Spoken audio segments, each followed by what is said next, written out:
es alguien que ha estudiado minuciosamente la sábana santa, es el catedrático de cirugía plástica de la Clínica Universidad de Navarra, don Bernardo Ontanilla. ¿Qué tal, don Bernardo? Buenos días. ¿Qué tal? Buenos días. Bueno, entiendo que le parecerá tan fascinante como a Javier y a mí este asunto, ¿verdad?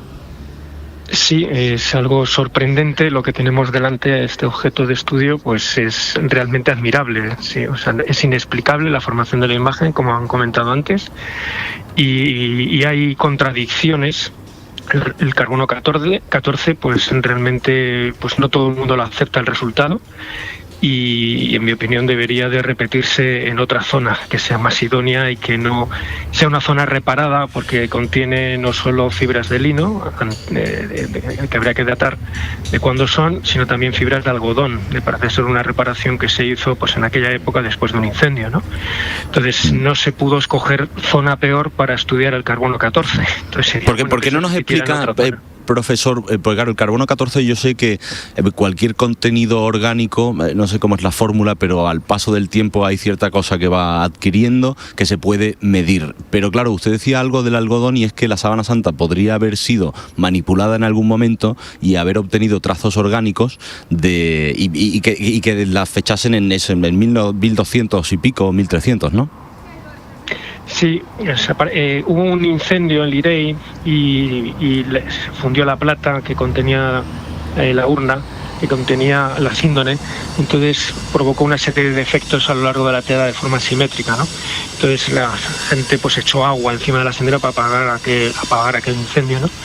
Entonces hubo después una reparación que hicieron las clarisas de aquel momento, y se vio por microscopía electrónica en el año 2007, y está publicado pues que había fibras de lino mezcladas con fibra de algodón por la reparación que se hizo. Entonces, claro, si la fibra de algodón es de 15 siglos después del supuesto lino del siglo I, pues la datación da datos erróneos, ¿no? O sea, el carbono 14 lo que hace es medir cualquier cuerpo que es el cuerpo orgánico, un cuerpo vivo, pues cuando muere va de forma exponencial sacando todo ese carbono 14 hasta que llegan aproximadamente unos 60.000 años, ¿no?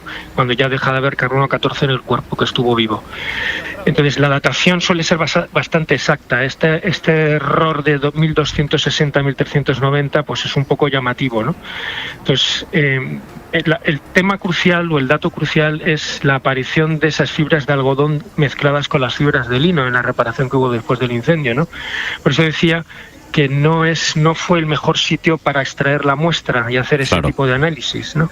Entonces sería bueno pues que la Iglesia concediera pues un nuevo análisis en otra zona distinta, y que por varios grupos, varios laboratorios expertos pues hagan otra vez de forma triple ciego, pues que hagan otra vez el análisis y se repita. A mí me parece que la prueba de carbono 14 es una buena prueba. Lo que pasa es que hay que hacerla bien. O sea, se puede decir que las cosas están contaminadas, bien, pero hay formas de limpiarlas, ¿no? Fíjate, Alberto, que el último análisis que se ha hecho público científico de la sábana santa es a partir de una hebra que se extrajo en el año 88 para estas partículas, para este análisis del carbono 14, es decir, es la misma muestra, ¿vale?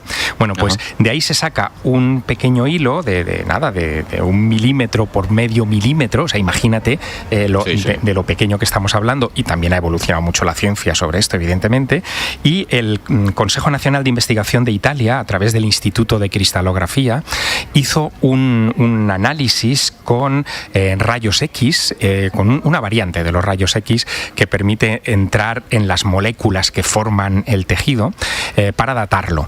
En función del grado de deterioro de la celulosa del tejido, se puede establecer más o menos su antigüedad.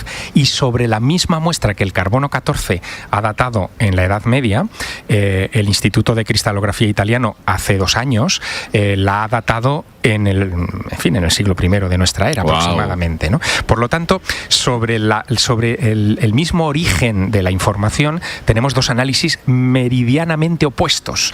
¿Qué quiere decir esto? objeto? Pues lo que está diciéndonos el doctor Bernardo Ontanilla, que la única manera de salir de dudas sería hacer un nuevo análisis con las nuevas técnicas que implicarían un grado de deterioro de la sábana, en fin, infinitamente inferior al de 1988, y podríamos salir de dudas. Pero este punto quizá, que es el que habla de la materia del objeto, de la sábana en sí, es el menos interesante para hablar con el doctor Ontanilla, ¿no, doctor? Porque usted saltó hace unos años a los medios de comunicación afirmando algo que también, en fin, fue extraordinario y muy comentado, y es que sobre el análisis de la imagen, no del lienzo, sino de la imagen, usted decía que la imagen pertenecía a un ser humano vivo. O que estaba a punto de incorporarse, como si hubiera sido una foto instantánea en un momento muy determinado. ¿Nos lo puede usted contar, por favor?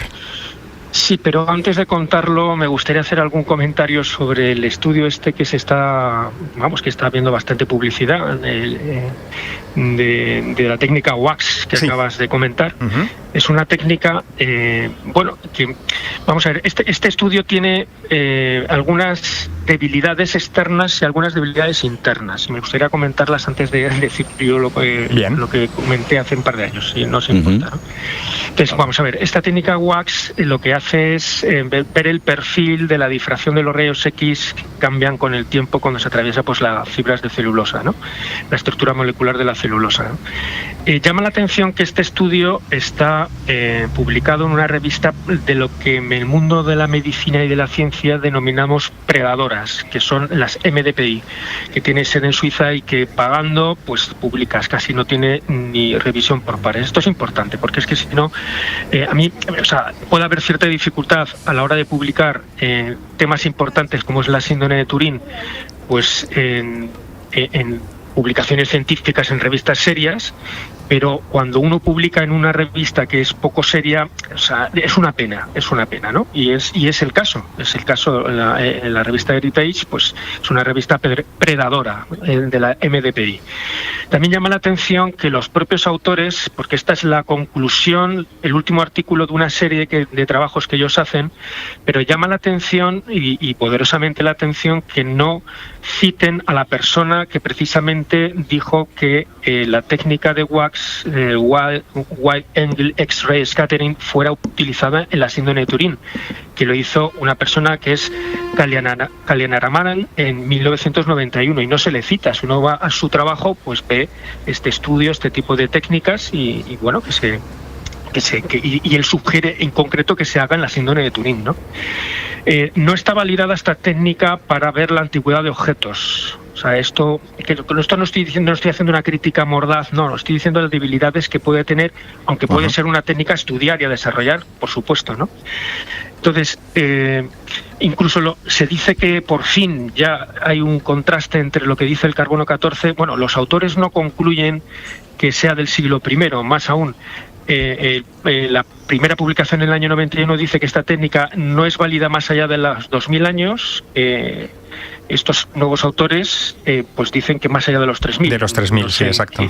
Sí, no sé en base a qué, pero bueno, que dicen que más allá de 3000 no es posible. Y no concluyen fehacientemente que sea del siglo I, porque ellos presuponen que la temperatura y la humedad del objeto pues tiene que ser constante. Entonces ellos atribuyen que si ha estado en Francia durante tantos años, pues la temperatura media de Francia, etcétera, pues ha sido de 12 grados, una temperatura ambiente de 55-70 grados. Bueno, bajo esas suposiciones es de hace 2000 años. Pero claro, la cadena de custodia del hilo que se ha estudiado no la tenemos. 2, hubo un incendio en el que la gente echó agua.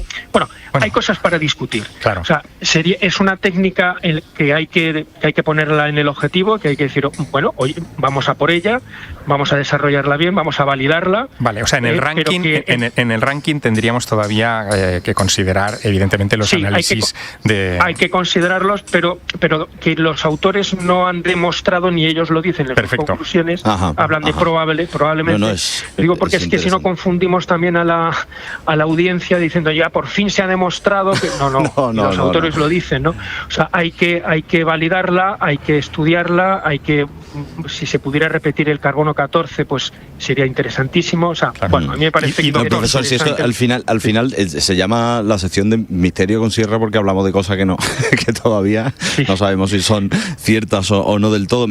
Son y 51, doctor, me encantaría quedarme con usted, pero es que me quedo sin tiempo y le tengo que despedir. Ha sido interesantísimo todo lo que nos ha contado y me encantaría que se pasase por el estudio un día para hablar un poquito con más detalle y más calma de todo este asunto. Le doy las gracias, muchísimas gracias por entrar con nosotros. Muchísimas gracias a ustedes, un saludo. Gracias. Y entonces a ti, Javier, ¿tú por qué crees que nos fascina tanto esta reliquia? Bueno, es evidente, porque está vinculada a un personaje que es troncal en la historia de la civilización, como es Jesús de Nazaret, ¿no? Y todo lo que contiene la imagen apunta hacia Jesús de Nazaret, aunque incluso, fíjate, los más fieles a este asunto suelen referirse a la figura que aparece en la síndone como el hombre de la sábana santa, porque claro, evidentemente no tiene el DNI en una mano diciendo soy Jesús de Nazaret y estuve censado en tal pueblo en el siglo I, ¿no? Pero aún así yo tengo otro problema que deberemos hablar con el doctor Bernardo Antanilla con el asunto de la sábana santa, ¿no? Y es que si la sábana santa es lo que parece, es decir, es un sudario con una mortaja con la que se envolvió el cuerpo de un hombre en el siglo I y que en algún momento de ese proceso de muerte irradió o generó algún tipo de energía que chamuscó superficialmente la sábana, la imagen que tendría que haber llegado hasta nuestros días tendría que ser una imagen deformada, no una imagen perfecta. Me explico. Eso lo sabrán las señoras en cuanto me escuchen. Cuando ellas se desmaquillan y se ponen un paño encima de la cabeza o de la cara, sobre la cara para desmaquillarse, la imagen que queda impregnada, los restos de maquillaje que quedan sobre la tela, muestran la cara de la señora deformada, ¿no? Porque claro, recorre tridimensionalmente el rostro. ¿Cómo es que el hombre de la sábana santa está perfecto? Solo hay una explicación, Alberto, y es también muy inquietante, porque esa imagen se ha generado por proyección, como si proyectáramos contra una pared. Es decir, es una imagen perfecta de anverso y reverso hecha por proyección. La sábana santa, en el momento de recibir a la imagen del hombre que representa, tenía que estar en tensión, estirada, y eso genera otro problema desde el punto de vista de cómo se formó y en qué momento que multiplica el misterio de este asunto. Alberto, es que este tema es infinito, ¿no? Este tema es un tema para un programa propio, perdona que te diga. Sí, Javier. Totalmente, lo sé. Un abrazo fuerte, amigo. Chao, Otro para ti, chao. Y le cuento muy rápido de qué le hablo ahora a las 12. También le recuerdo que estoy en el mercado del